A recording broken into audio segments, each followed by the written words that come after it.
Welcome back to the Collection Obsession podcast.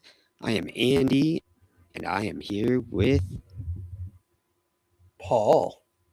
How's everybody Whoa, doing? that sounded like you were filling out a job application. I'm Paul. Hi, I'm Paul. And we are on episode 38. We're going to jump back into some uranium. I almost said Uranus. I'm not going to lie to you. Honestly, the number of times I've thought about that is quite frequent. I like Yeah, how close it is. it just wants to flow with it, Yeah. So last time we were Uranium. talking, some 1865 roundabout.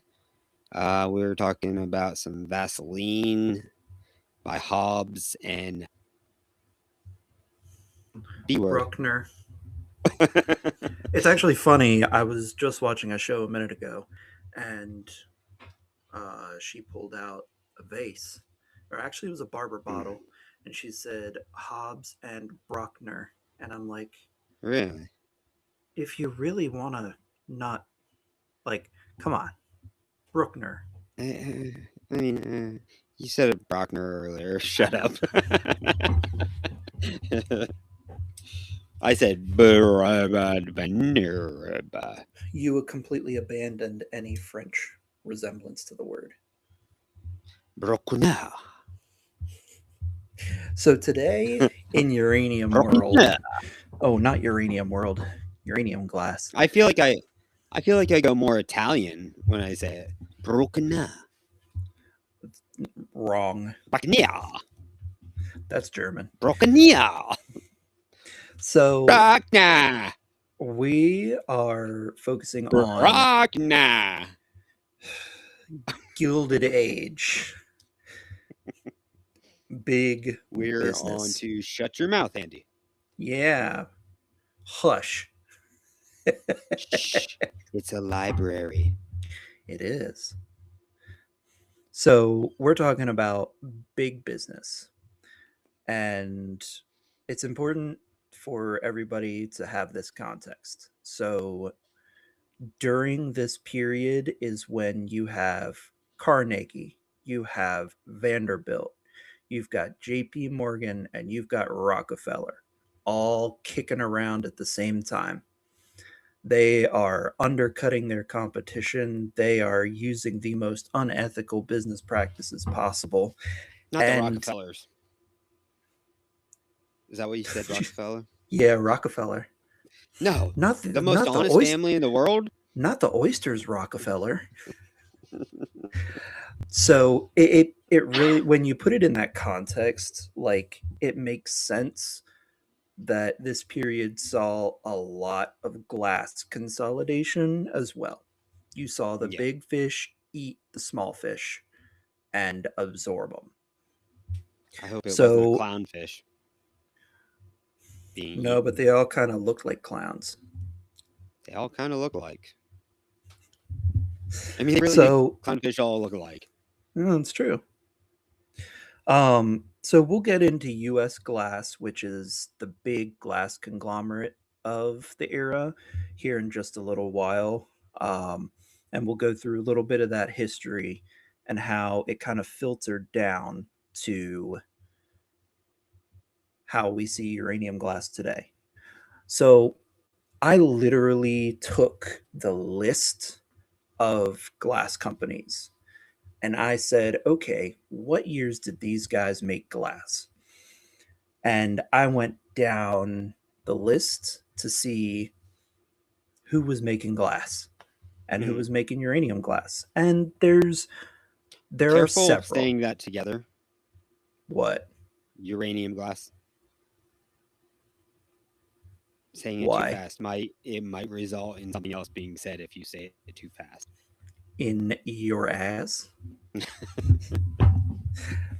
So last week we were talking about Adams and Company, and they were making these fantastic lamps. They just kept it coming. You want to know something funny? What? I just happened to be scrolling on something. I saw some of these lamps. They're listening. Well, they were on your page, so Oh yeah, yeah. Those are some of the ones that I actually pointed out. So, um, Adams and Co.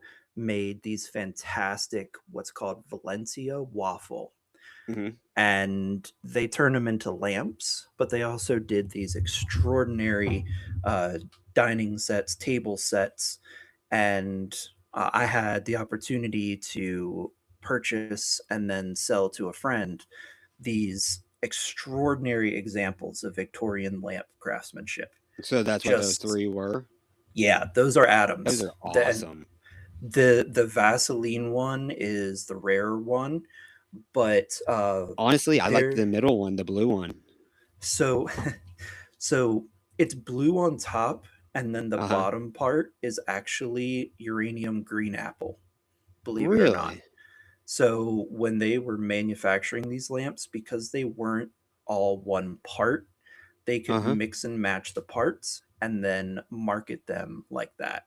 So That's that's one of crazy. those examples It of looks like like, it is perfectly, like, it looks oh yeah, but like you put it under a black light and that top one, it ain't lighting up. But that huh, bottom piece, that's it very glows like the interesting. Dickens.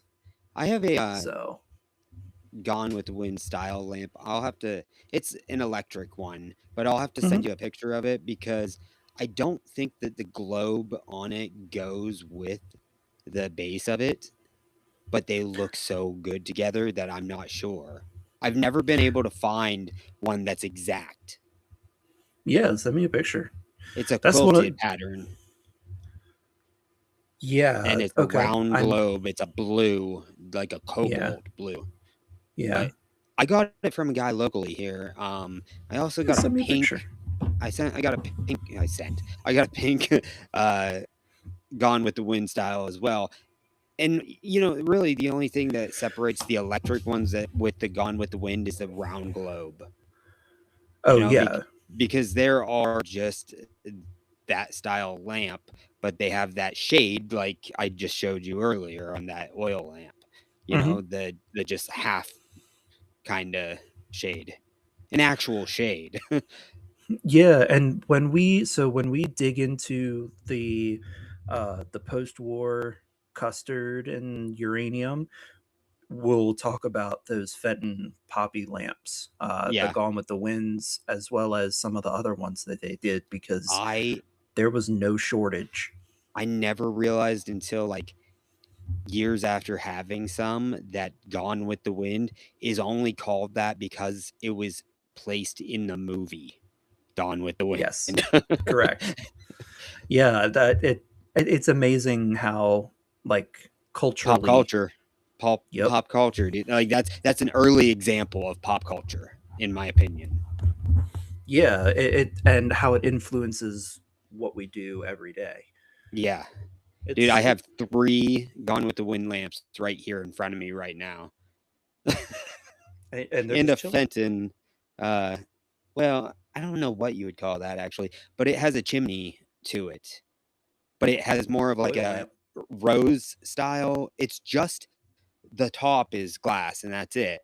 Hmm. It comes down to a base that's brass and it's like the circular base, but then it's just like a flowered out, crimped, ruffled kind of. Send me a picture. That's one of It my as well specialties. is it's like a latchwork type of design on it, Okay. like or Yeah, a lattice. send me pictures. That's what I do best. Yeah, I'm obsessed with lamps. Um, I've got a hanging one right here as well. That's the same style, like that oil lamp look. Hmm. I just I have another hanging one like not even 10 feet away from it. I'm obsessed with lamps. I don't know why. I enjoy light. You like to have a lot of light in your life. Yeah, and it's probably the same reason that I have a bunch of clowns smiling around me, but I like the sad ones more. What's up with that? Maybe that's why I like it. I like the light and I like happy because I'm so sad. Oh my god. Sad Andy, This the clown. This isn't Psychology 101. I am Citizen Kane. The man got everything he wanted, but he could never be happy. So Adams, so they did those lamps, Hey, and what if what then if, what if uh it wasn't it? What if Adam did it and not Eve? What if it was Adam? He blamed it on Eve. again, this is not, this isn't philosophy, this isn't psychology, this isn't theology. That's straight off of a song. I'm not gonna lie to you. And I almost started singing the song, and then I was like, oh wait, I can't do that. So Adams and Co. So they were making these lamps, and they were damn good at it. So they tried their hand at what we call novelty pieces, which is like um, wall mounted soap holders that were glass.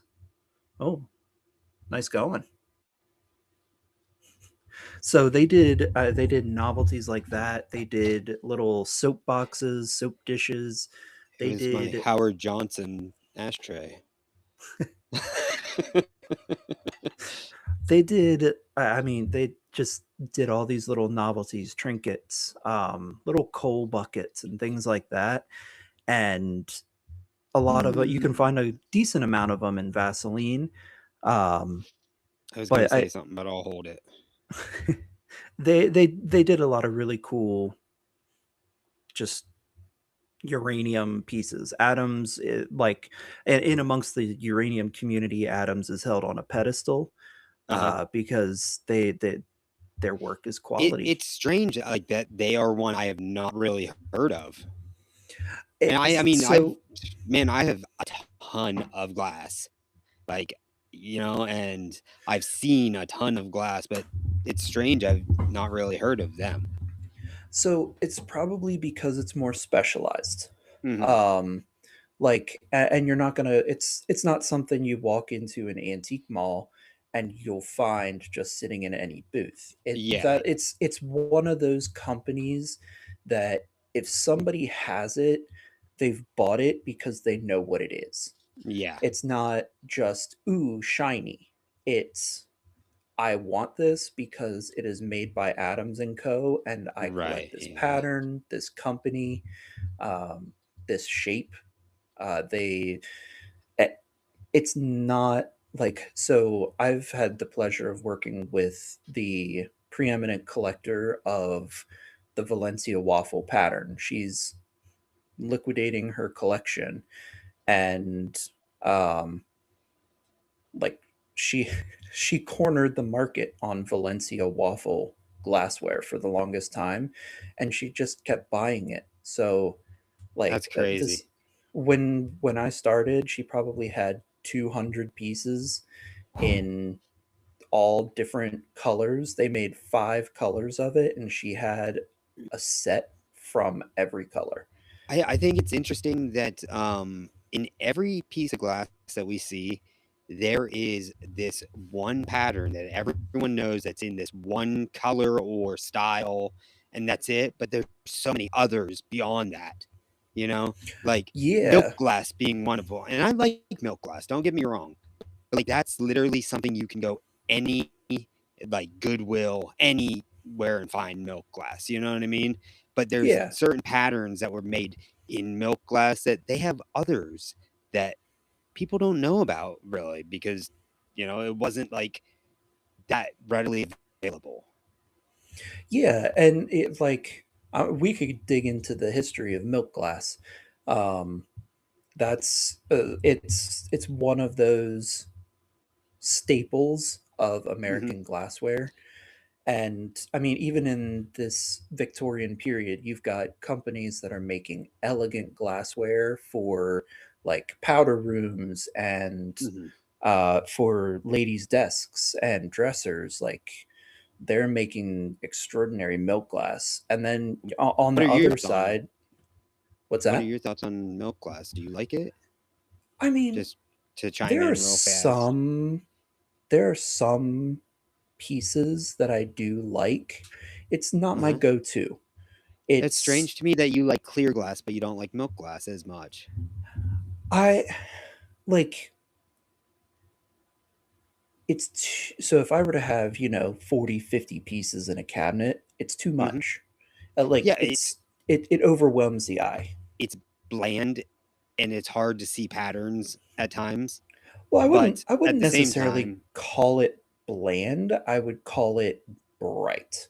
And I okay, think that so lends credence to like can't see the patterns and mhm, so yeah, that's why Dithridge, they found that their milk glass, you couldn't see the patterns on it. So most of Dithridge's items, like mhm, barber bottles, perfumes, powder boxes, they they actually had an entire department that was dedicated to painting those to be able to bring those designs to life. Westmoreland, they were Yep. very well known as milk glass, and then they also, for a short period, had a hand painted whole section to them. Which, Oh yeah. what I was going to say earlier is there's a company that was started by one of the owners of Westmoreland that stepped down, and it was his name and sons, and they made these little glass suitcases that were like a candy dish, and I really want to find one. Offhand, I don't know exactly who that is, Um, yeah, but it's slipping my mind as well, but I so bet I can find out real fast. so so I'm gonna go through a couple of companies just real fast because Okay. there's a lot. And I didn't even pull them all. I just kind of randomly selected Hmm. just a couple. So you've got like Atterbury, which is actually an older glass name. They were making a lot of clear. They dabbled a little bit in the early custard glass. Okay. So Um, with custard, there is a custard that glows, and there's like a style that doesn't glow. yes. So like back then, was it glowing or was it not? No. No. So it was just whatever they used in the glass to make it happen. Um, so most Really, custard, glass is just compounds that are put together. yeah. I A- mean, And and if it gets the right color, it gets the right color. It doesn't matter what is used in it. it's oddly Um, hard to put pigment into glass. Like oh if you yeah. try to take a clear and put into without having like another colored glass to do it, it's very hard to like add an actual pigment to it. Yeah, and there's a whole science Yeah. behind glass making that I don't know a whole lot about. There are other people that they dig real deep I into mean, it. that's what I've been getting into with my glass working that I do. Like, and that The is part chemistry behind it. it's similar to the metallurgy, like I said before, of steel. Yeah. There's It different compounds that build up to whatever kind it may be, whatever style it is. right. Um, but I'm too stupid to learn that stuff fully. So Atterbury's dealing with the custard. You've got a company called Bel Air Goblet. They are one of the earlier examples of using uranium to create not yellow but green. Okay. And what? I thought I had brought another thing up. I was gonna show you. I don't know where I put it though. It's a glass. It's a looks like a champagne glass style, Hmm. and it has a clear stem, clear cup, and then it has this really bright uranium glow green bottom to it. And I have no idea who made them. I can tell you it's probably a Cambridge piece. Yeah.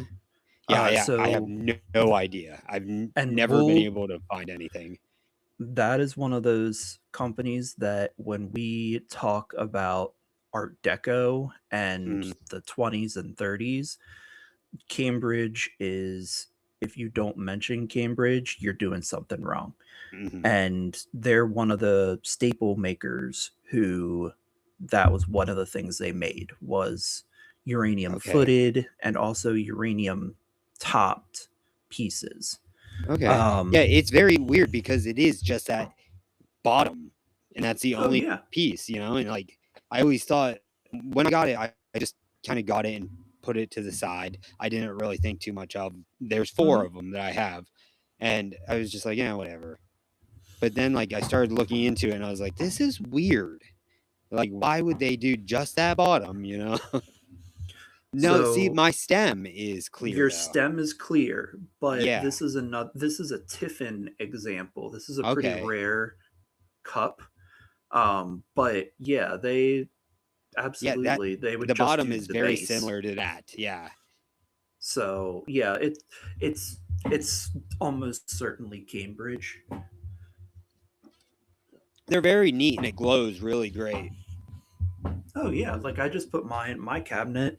The lights I have in my cabinet suck. But that that little I don't have a cabinet, I only have champagne these. glass is it's bright. Um, so one of the other I have another prop um, for this company. So Belmont is a like one of those staple companies of if you like condiment sets, Uh-huh. that's what Belmont Oh, that's made. fucking awesome. So, and you can see right there, this was actually damaged when I bought it. I repaired this and I was Uh-huh. like, okay, well, I guess I can't sell it. What did you But repair with, the UV resin or no, just I glue? literally just glued it. Yeah, but Um, that UV heck, resin is fucking awesome, man. I don't even have I don't have a UV light here to show. Well, I probably Oh, do. that company's called West& and Sons. West and Sons. Yeah, and they Interesting. only made candy dishes and tins, oddly enough. That sounds about right. Where I had a little mini UV light sitting up here somewhere. Where'd it go? Well, in any case, Belmont they make condiment sets, and Okay. if you can see this, so this is actually three pieces. Mhm. Um, it's the middle and the caddy with the two shakers on it, but so the shakers are actually fairly light. They've got a decent hole in the bottom because they sit Oh, on holy the shit. caddy and they're attached. See, if I saw So, that by itself, I would think like a ring holder or something like that. mhm. Yeah, it's one of those like you got to know what you're looking at, Yeah. and if and if you don't, you don't, and you'll either be like, "Ooh, Vaseline glass. Well, this is cool. I'll take it with me anyways." But if you do know what you're looking at, then So, I don't know if you're there's gonna be able to see this. nah, I can't see it. No, I Right? can't. It's not working with it. Yeah. Here, I'm gonna just send it to you. This is one of those. I really want to find one. They're very strange. Man, I you're don't. stuck on this. Yeah, because Uh, it's the strangest thing. A suitcase. Like, I mean, they're just it's a nice tiny, little but piece. still.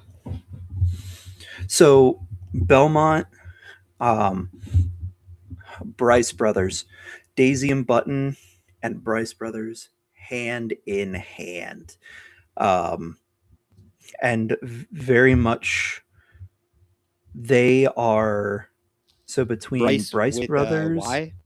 yes, between Bryce Brothers and Gillender and Sons, which I actually didn't write down on here.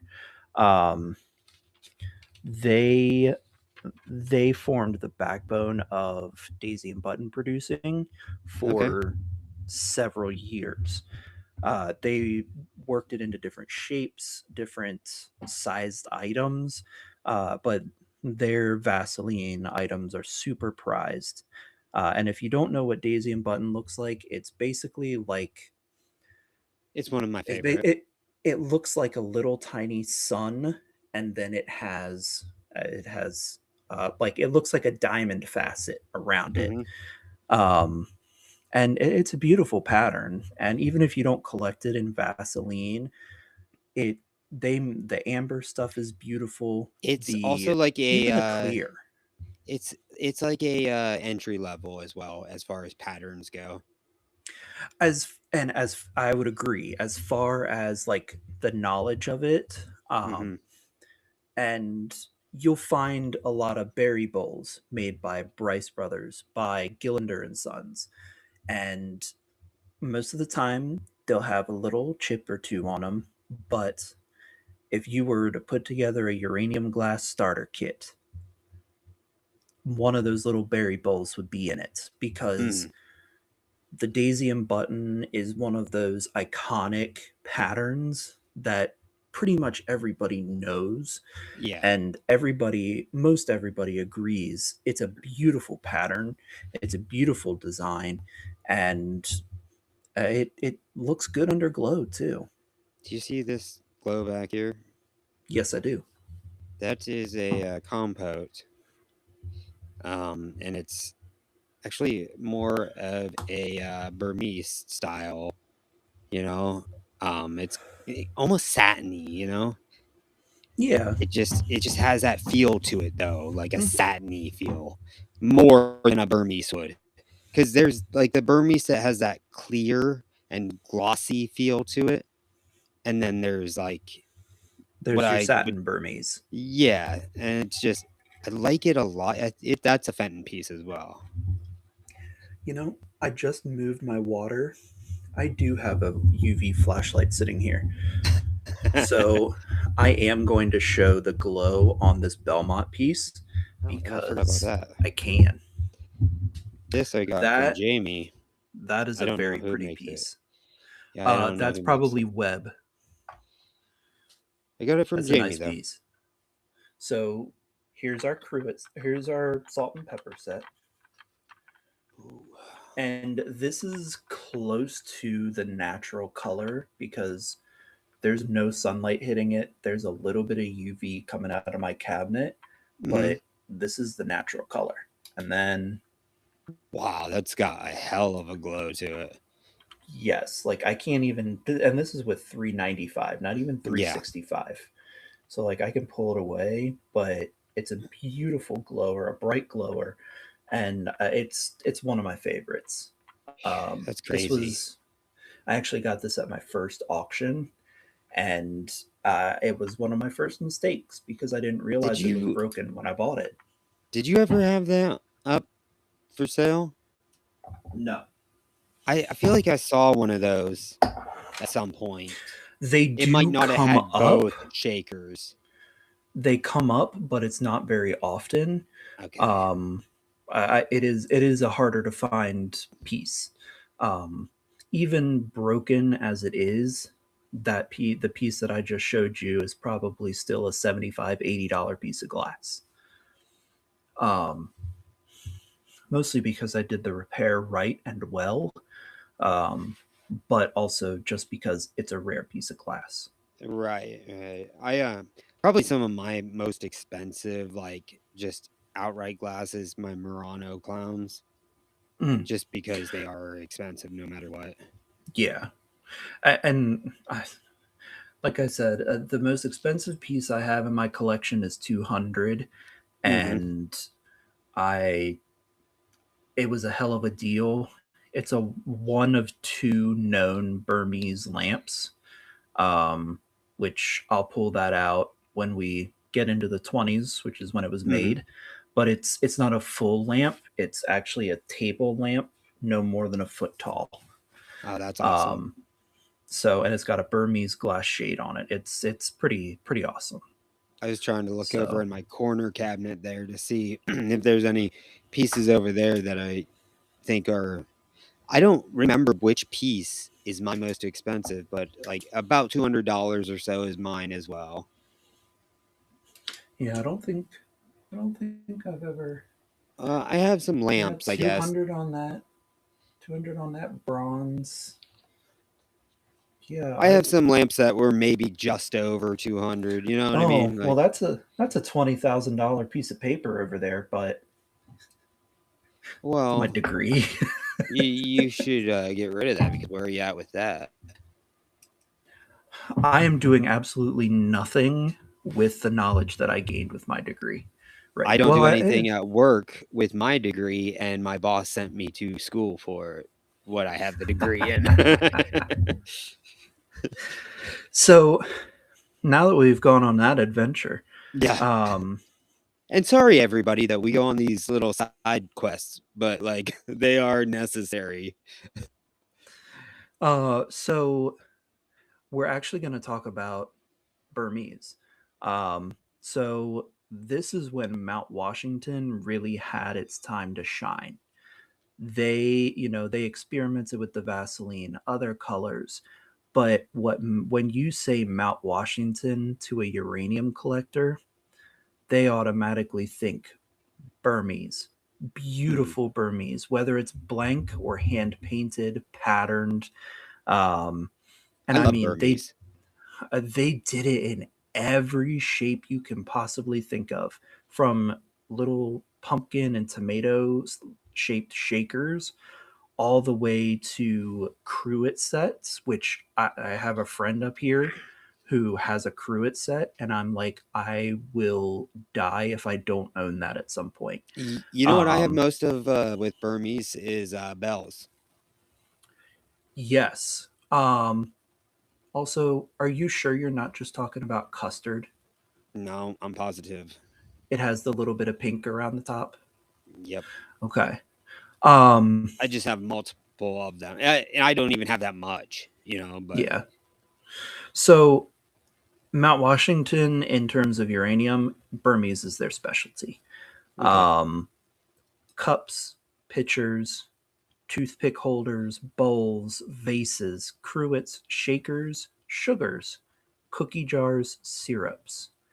Those were just the pieces that I made note of when I did a quick review, but the variety in terms of the shape, the pattern, um, like there was a picture that was weird to me because it looked like a prototype almost, or like Mhm. somebody was fucking around in the glass factory, because it had feet on it, but they were glossy feet to begin with, and they also, it had like what almost looked like a side spout, and Tip me over and pour me out. pretty much, but it had a, it had another main spout coming off of this pitcher, which was So, perpendicular to it. like an aeration spout? No, I don't even know because it was all the way down at the bottom. Do you It, know it the was. difference between a teapot and a coffee pot? I'm assuming now it has something to do with an aeration spot. Nope. A teapot will be lower where the spout comes out, and a coffee pot, because you want to keep it warm, you want your tea to cool down as it's being poured out. Your coffee, you want to stay warm the entire time you drink it, so it's up about middle. Teapot is down towards the bottom. Interesting. Yep. Huh. See, guys, I'm not an expert in tea and coffee. That's not my thing. So Yeah, that's Mount me. Washington. I take that credit. So Mount Washington is doing these fantastic Burmese pieces. They're getting some of them hand painted. I mean, just all over Do the you know place doing these around about awesome pieces. when they were doing the hand painted? Because usually So companies have like a time span that they were doing that. I'm not sure, but it just based on, so it seemed like it was limited. Okay. So it may have been done either aftermarket or they sold the items to a painting company. Mhm. Um, Or they but had created a department for that and then shut it down afterwards. That's what it's Westmoreland did. well, That's what a couple others had done. it's possible, but I will say that Mount Washington's Burmese specialty only lasted between 5 and 10 years before the company itself closed. Oh, The really? company itself closed before the turn of the 20th century, so before 1900. I Mhm. believe it closed in either 1895 or 1897, and their Burmese production only started in 1886. So at maximum, it could have been 11 years of just Burmese as a whole. That's crazy. And they're prized pieces It's because crazy to me that it's limited. those companies that were not around for very long, and still people are seeking them right this second. You Oh, know, yeah. that's And, crazy. the only thing with that, Mount Washington was known for quite some time, but Hmm. those designs, those colors, what Yeah. they became known for later was such a short burst of inspirational artwork, Mhm. because that's really what it is. Like it's artwork. Um, Some most days I of do think like things go up, go down, but like the companies don't really. But like how the hen on nests are huge right now. Mhm. Just a couple months back, they weren't. They're The gonna fairy die down lamps. again. Yeah, the fairy lamps. People are paying thousands, and they were not that at one point. No. And they were when they were created, when it was a big thing, earlier before either of us were alive, and then it kind of died down and it became nothing. And now all of a sudden Last they're huge. year, last year people were buying and selling fairy lamps for $15 a piece. Yeah, yeah, And it then blows my mind to think how yep, many I passed up because I'm like, whatever. last year at one of the auctions I was at, there were a bunch of them, and they were going $20 a piece. And I was Yeah. like, ah, if only I had had the good sense and the foresight. I have But one that's a Fenton that's hand painted and signed, and I got it in a giveaway that was like a massive giveaway. And it's like a probably $125 piece. Like then mhm, when I got it. yeah, And now it's worth way more. It's a cranberry. yep, So like and like I got it for free. Like yeah. So I'm going. Well, let me run through the early Northwood. Okay. So Oh, I love Northwood. Love Northwood has Northwood. had 3 iterations plus their incorporation into national glass. So the first two did a little bit with custard, but not near what their later iterations did. The early Northwood really took hold of that Rubina Verde, the Mm. cranberry and the red, with opalescent designs as well. They were doing a lot of Mm. Vaseline with the very detailed opalescent work. I love And opalescent too. I should just not say those words because I love everything. okay, so one of the things that I found to be interesting whenever a piece comes up, because it is so rare, and I'm not sure if we can't say this on here or on Spotify. I don't know how it works.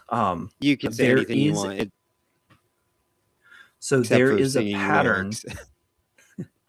There is a pattern that is the swastika, Oh and man. it was made Well, before the association with the I was gonna say Nazis. we have to then break that down to it Yeah, was a sign of peace at one point.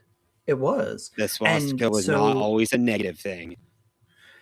but these pieces are so incredibly rare that you're talking for a sugar shaker that's probably about yay big Hmm. with 4 swastikas around the outside. If it's Vaseline, it's a $500 piece of glass. Yeah, like if I saw something like that, I would want it simply because of the oddball of it, you know? Right. It's something that when it was made, it meant one thing, Hmm. and now when we have that modern conception of it, it's like this is a bad symbol, but it really takes people to be like, okay, wait, when was this made? Like, Yeah, what was the context?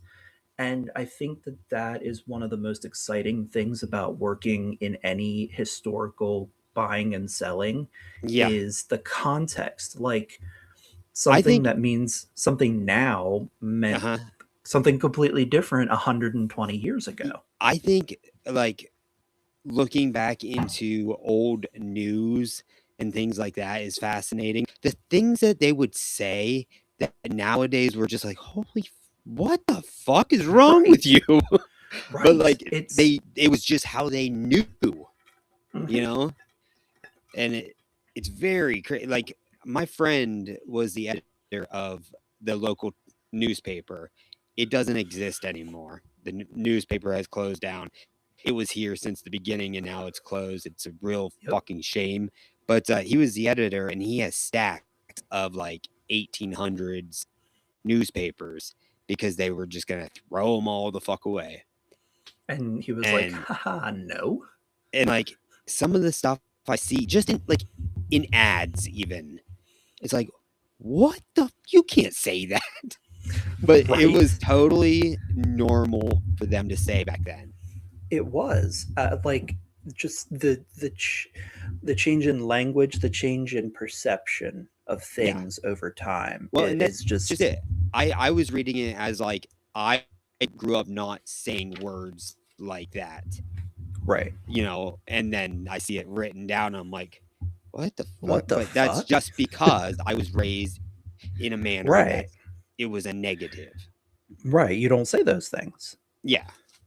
As, and it yeah, it's a lot of fun. I mean, we could do hell, we could do an entire year of sociology on change over time. You know, when I Yeah. was in high school, when we were taking the advanced placement tests, we one of the themes was change over time. You had to write an essay about it. And it was always like that is fundamental to understanding the world around us, Hmm. and it floors me every single time I hear somebody talking about like only the now and not the when it was. Like Uh-huh. so there's an ongoing, and there it was very heated there for a while about a debate about the Confederate flag Hmm. and what it once meant to some. To some it means the same thing as it did then now, In but most to cases, it's others, the rebel. right, the perception and the reason behind that symbol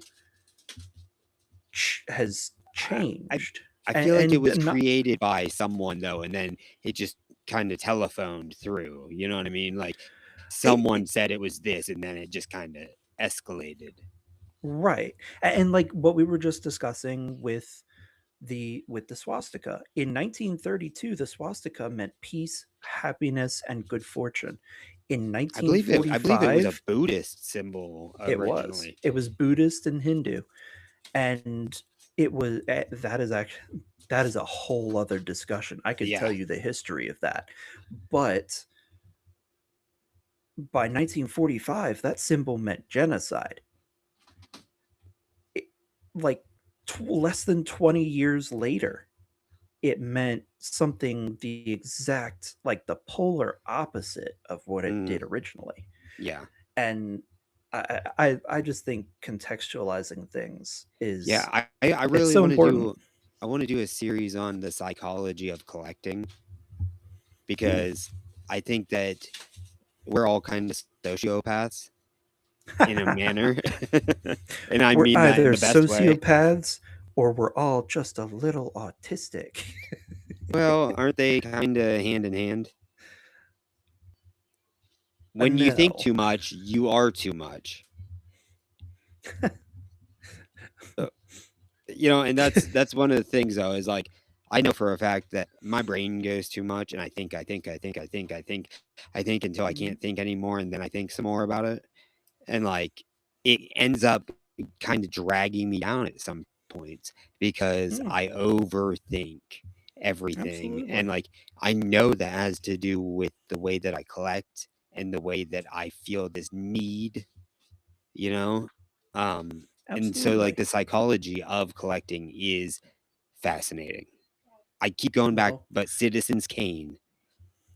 I I if and when we decide to do that, I will have I'll have a story for you. Um, it's a pretty cool one, but there's a lot to learn about it.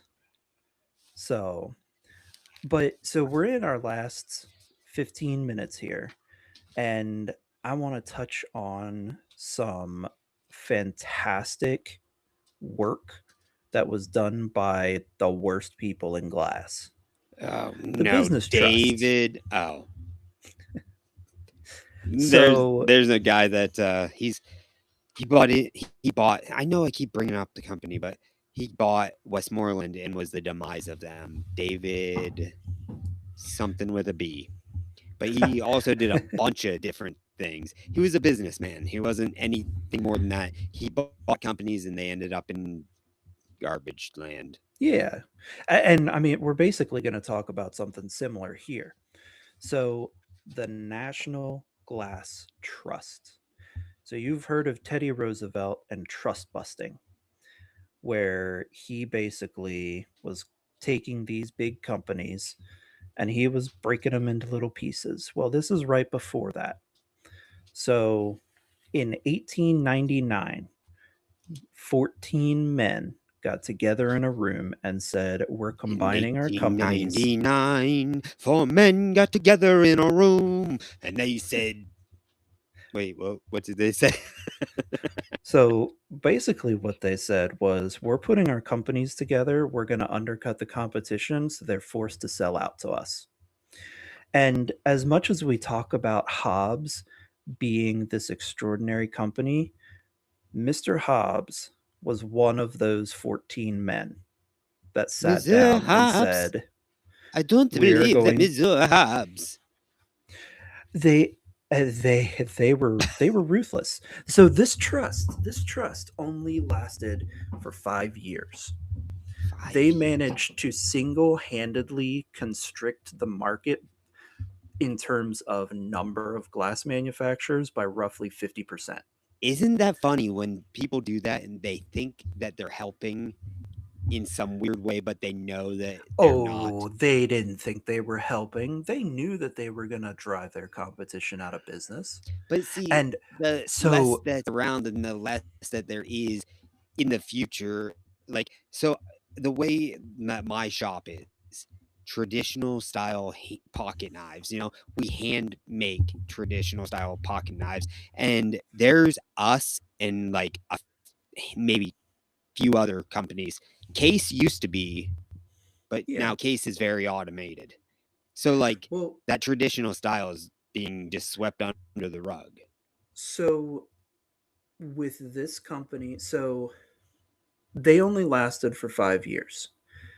And in that time, they absorbed all of these major manufacturers. So companies we've talked about, like Hobbs, and other smaller manufacturers. Well, I say smaller in comparison to this company. They did. They had 19 glassworks across 4 different states under their control at their height. Holy shit. So they had they had massive reach. So sometimes you'll hear about the Indiana Goblet and Tumbler Company. They Not to be did confused with Indiana Glass. right.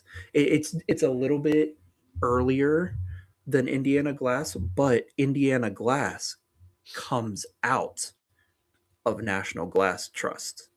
Really? So, and I'll talk about that in just a It did a minute. victory So, lap, huh?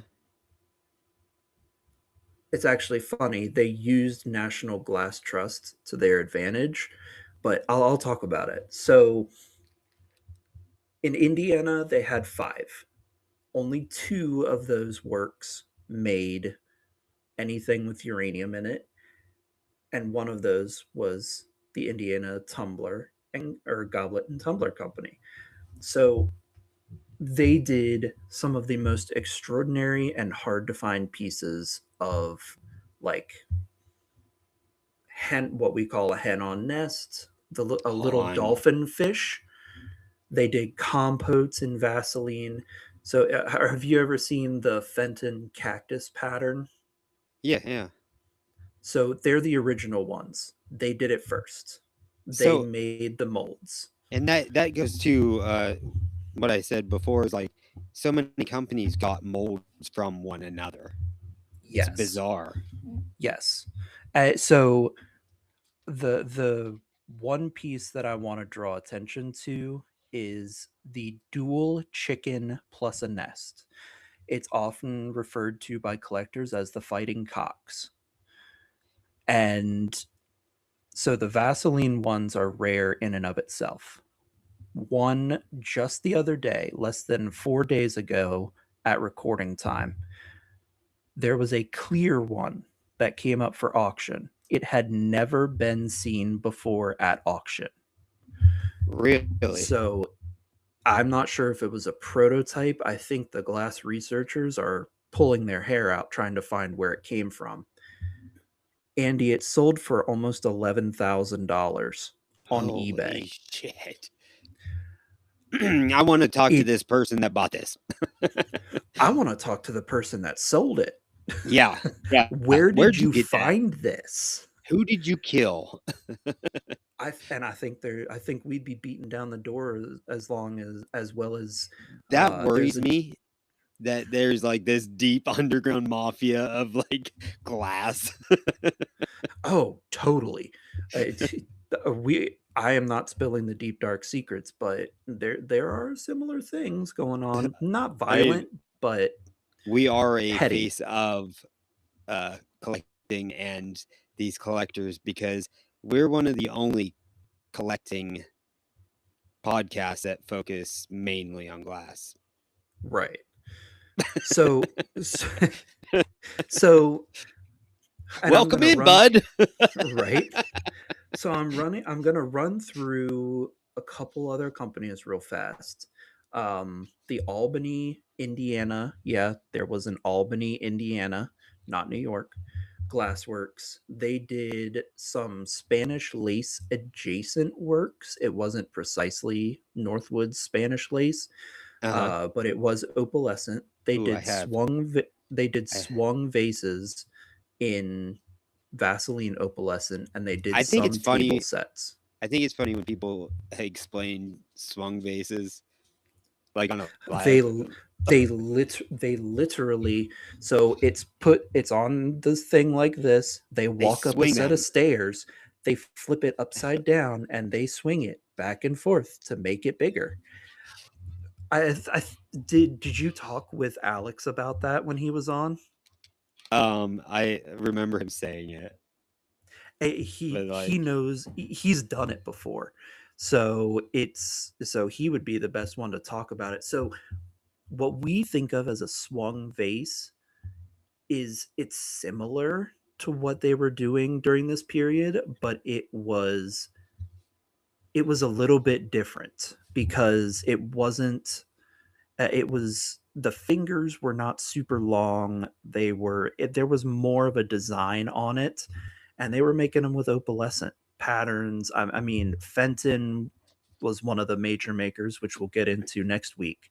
But Northwood, Jefferson Glass, I mean, just a fantastic number. No, Northwood, not as available as you would think in some different colors. Like, it depends on what iteration. Carnival glass is hard to find by Northwood. Yes, and like I had a piece that was like super rare, and it brought 200 at the end of the I'll have to day. send you pictures of my Northwoods Carnival. They make beautiful stuff. Yeah, like Beautiful it's just stuff. I didn't realize when I got them that they were harder to come by. Yeah. Like I just So was buying glass. so there were 7 National Glass Trust glassworks in Ohio. Not a single one of them used uranium in their glass. So there's nothing to talk about here in terms of uranium because they didn't do anything. I'm So curious what current companies that put out uranium pieces actually use uranium all of them. because If they well claim it's uranium, it's uranium. well If it's so not uranium, it's not. the reason I ask this is because you can buy glass rods for torch working that are Yeah. uranium, Hmm. but I'm not positive it's uranium. It is. I know where you're getting them. They are. If you are There, I mean, importing them from where I think you are, they are there's uranium. no like there's ones in the U.S. There's not importing in some of these So cases. there you can access uranium to put into glassware in the United States, or it comes from the Czech Republic, which has a long Yeah, yeah. glassmaking tradition. The Czech, So they have amazing work. No matter what they do, mm, these fuckers are good. they are good at what they do. Um, I want to go to so Verano. Just that I know that's there not the same thing, but it's a I pretty just wanted place. to throw it out there. That's the island of glassmaking. Yes. Yeah. So West Virginia, National Glass Trust in West Virginia, they had 2 factories. Only one of them made uranium glass. They did a what was called a petticoat serving set. That's the pattern name. Uh-huh. Um, and it was solid Vaseline. It did have some gilding on it, so the application of gold paint, but the their main Vaseline was Vaseline with a red flashing over it I and hate then cut flashing. to the Vaseline. I don't mind it. I I wouldn't pick hate it it. up normally, Jeanette but if it's is on, one that does the yes. flashing that I don't like. Jeanette did flashing. Indiana Glass did flashing on some of their fairy lamps and hens. Um, which riddle me this: why did they only do it on amber? Yeah. Why? Like why? You're I telling have me you this couldn't get that? I have this you're not going to be able to see it. It's a turkey on nest back here. It's by Yeah. L.E. Smith. Yes. It's got an amberina look to it, but it glows a blue. Like there's lead in it. You can't see lead with any normal UV light, even 365. It has to be 284, which is dangerous to humans. So I know what you're seeing. It is cadmium. It is very fucking high amounts of cadmium, but it is Yeah. cadmium. It is. See, because when I got it, it was explained as just that, the lead. It's not lead. And that's what I hear people always say. But it's a dark blue too. Send me a picture of it when you have a Yeah, I chance, will. but I think I know what you're looking at. But for all of my friends out there, if you see blue on your glassware, it is not lead. It is probably cerium. Lead cannot be seen with any normal over the counter flashlight. They do sell one So that has the three it goes down to a 2 something now, and it's like they, it'll burn well, shit or something, like, it's not yes, safe. no, it's like that is the wavelength used to sterilize fruit and make it safe for consumption. So if you are fucking around with 284 UV, make sure you know what you are doing. I'm ready to Otherwise, fuck you around will with get it. hurt. You will get hurt. I don't think I would. So, so the last little bit right here that we're going to talk about is the National Glass Company of Pennsylvania. So, Yeah, PA represent. of the five that National Glass had, they only had two that worked with uranium, and only one of them, the Northwood Works, actually worked with it pretty regularly. They Okay. did some extraordinary pieces in both Vaseline and uranium green. And the one that stands out to me the most for that uranium green is going to be the Palisades pattern, which looks like a cascade of leaves. Hmm. My God, it is a beautiful pattern. I've had two pieces of it before. It's If you find some Palisades, pick that shit up because Yeah. it's beautiful. They also made it in Vaseline, but the green is, and it's opalescent too around the edges. The Oh green man. is stunning. It looks like a tree is sitting there in front of you. Yeah, pick it up. It's worth it. I mean, I Um, pick up any glass that I see, so. so we're running a little bit overtime. Yeah, Um, people I'm enjoy gonna. the overtimes. So you know what? I'm gonna try and wrap it up a little bit with a teaser for next time.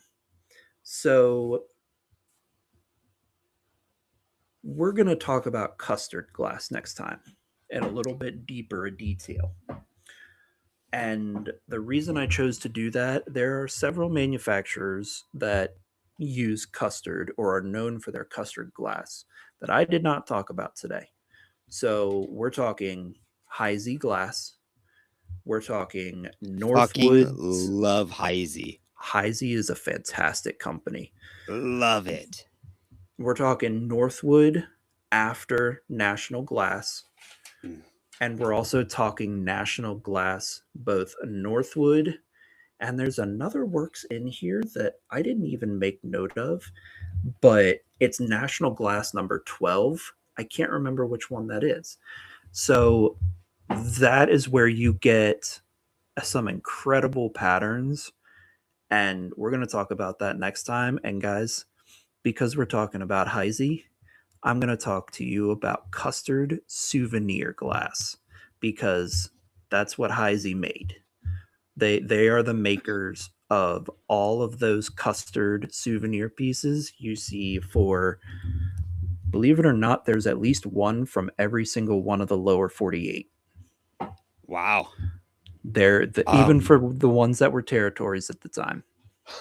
when I got those two lamps I was talking about, the pink and blue one, the guy also gave me a Heisey apothecary. Uh, Ooh, I know which pattern. The ball one. It looks like a ball. no, it's like a more straight. I'll have to show you Okay. it too. It's a blue smoke. Okay. I would love to see it because I love me some apothecary jars. Yeah. Like I Absolutely had love them. happened to see it beside the one lamp and I was like, "Will you throw that in?" And he was like, "Sure, I don't care." He used to own an antique store and he just like has all this stuff at his house now and so Right. So, what are we taking away from all this? I mean, we just went through 20 years of glass. Oh, I didn't even talk about. So, let me do this real fast. yeah, I'll yeah, cover it take in your a time, man. paragraph. National Glass Trust in 1904, they all got together and were like, "Holy shit, we have too much overhead paying all of these people." So they actually pioneered leasing the factory facilities to companies that wanted to come in afterwards. As That is in where, other companies for glass that would be like yes, competing in a manner? no, no, they were going out of the glassmaking business entirely, and they were going into the property landlord business. They Oh, were leasing out these glassworks to successor glass companies like the latter Northwood that lasted 1902 to 1924, they were leasing the Huh. factory from the National Glass Trust.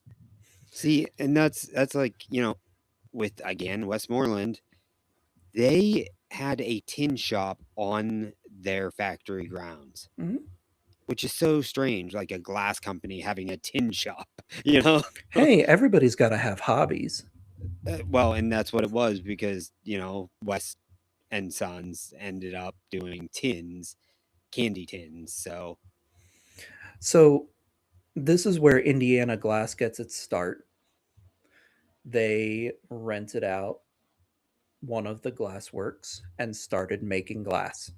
that's so So, bizarre thinking of where they are now, right. and how people look at them. Yep. And they started early, and not a lot of their earliest stuff is surviving, but that is how they got their start. 1904, they leased one of the Indiana Glassworks, uh, Indiana-based glassworks of the National Glass Trust, and they started slanging glass That's and maybe crazy. shaking a little ass.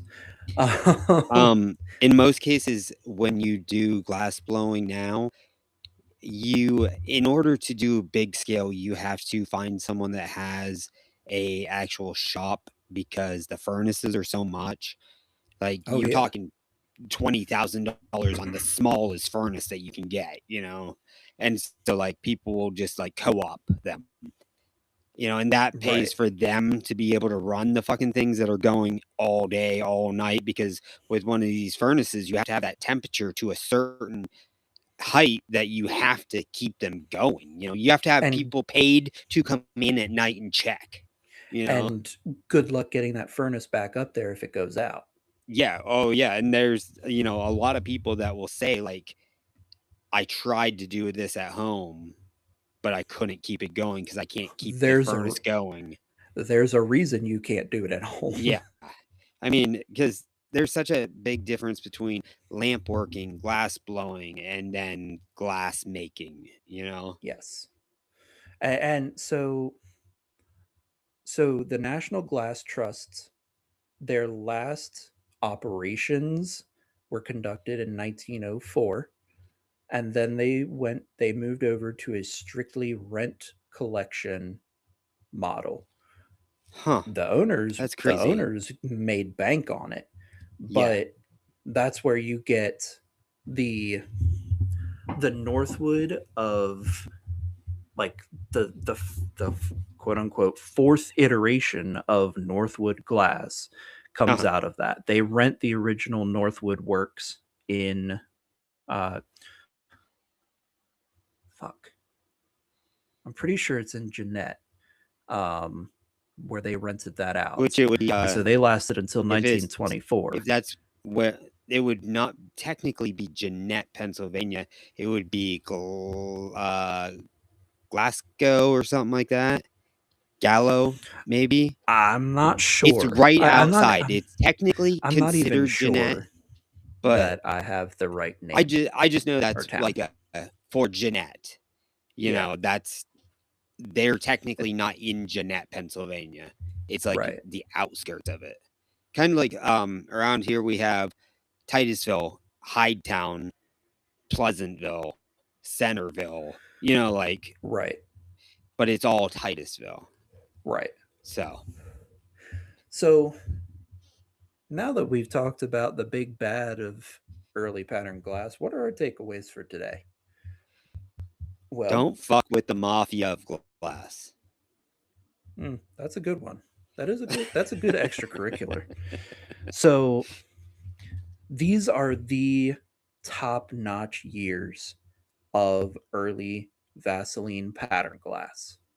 This is where you get the iconic pieces. This period, Gillinder, you've got Belmont, you've got the Bryce brothers, you've got the National Glass Companies, you've got all their glassworks pumping out extraordinary pieces. And Vaseline was the dominant color when it comes to the uranium. They were doing some of the green apple, they were doing some of the uranium green, but Vaseline was that choice. They wanted the Vaseline. And I think it really boils down to the elites wanted choices. Hmm. They didn't want to keep having to deal with clear. They were bored and they wanted something new. And these companies came along and said, "All right, guess we're gonna get you something new." And an explosion of both functional and art glass followed that demand. Um, it's it's a fascinating period in early glass history to learn about, like, where this uranium glass is coming from. Like, why is it being made? Beyond the ooh shiny, Yeah. it's because people wanted something new. And And that right it, there, the ooh shiny is exactly why I said the White Claw joke. right, that's why I got into glass dealing, because ooh shiny. Uh-huh. And it's so for all of the new collectors that are listening and your heads are spinning. You're like, Huda Haba what? National Glass who? It's okay, because guess what? There are tons of people, myself included, who have been doing this for just long enough. We're here to help. We're here to try, like, your head might be spinning, but this is like scratching the surface of information about this stuff. And it's a lot of fun. It's a lot of fun to learn about this History in glassware. general, let alone Yeah, glass. I love history. I do I'm a too. big history fan. Yep. But like this glassware is just it's a, don't There's feel something about stressed, glass. and don't feel embarrassed. If you don't know something, chances are, first of all, if you meet somebody who mocks you or laughs at you for not knowing, you have my explicit permission to tell them to fuck off, You know, I because mean, they were where you were at one point, and they didn't get they didn't get to knowing what they know without with being everybody telling them, "Oh, you don't know that? How do you not know that?" yeah. I mean, Like, they can fuck off. I had started this podcast and I admittedly don't know everything by any means, I don't either. and it's about collecting and it's about having, but it's about learning, Yep. you know? And that's like the biggest thing I want from this show is to be able to learn myself and to teach people and for other people to learn from whoever we may have on. Absolutely. So, Like, yeah, there's going to be times where I know I'm supposed to be a new co-host. There's going to be times where I shut the fuck up and listen, and I don't do much else, yeah, I mean, it's because I'm you know supposedly the host, and I'm sat here just saying jokes the whole time, and so drawing a picture of you.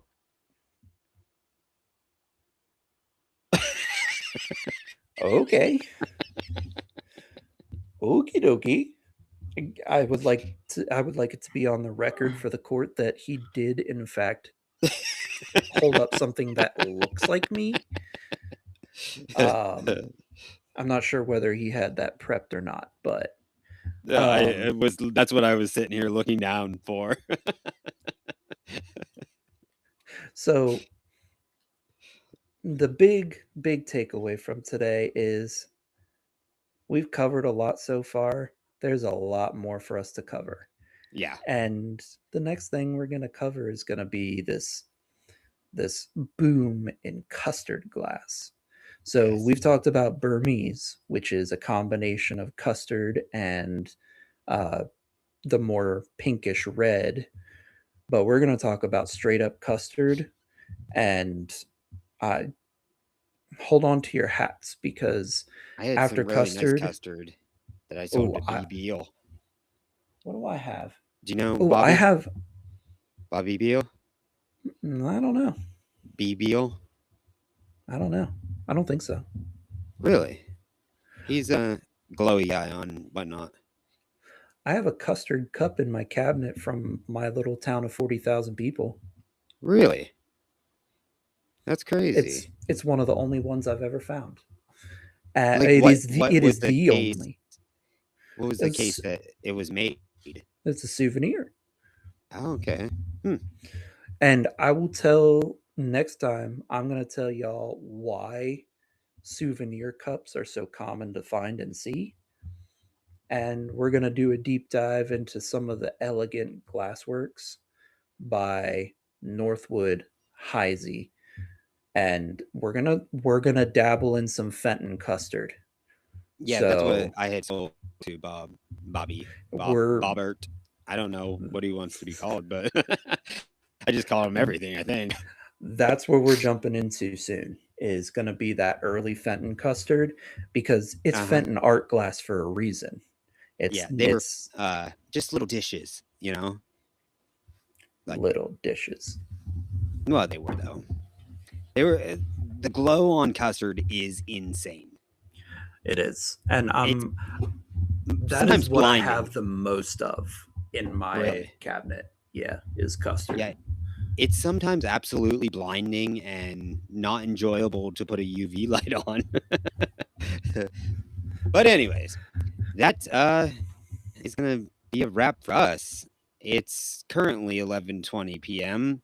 My sanity is still intact, and That's a I've only rarity. made a handful of shit jokes. Right? It hasn't been that many. Why don't we let the audience decide? Yeah, if you think so, I'll put a poll up when I edit and put this episode up. So if you think that my jokes were under wraps and swell, or if you think I am off my rocker again, leave a comment down below. Anyways, thanks for listening, everybody, and we will catch you the next time. And it will be, well, it might be a few weeks before release, but it will be next week that we, Heck yeah. in the future, us talk to you. Bye, y'all. All right, check y'all later. Later.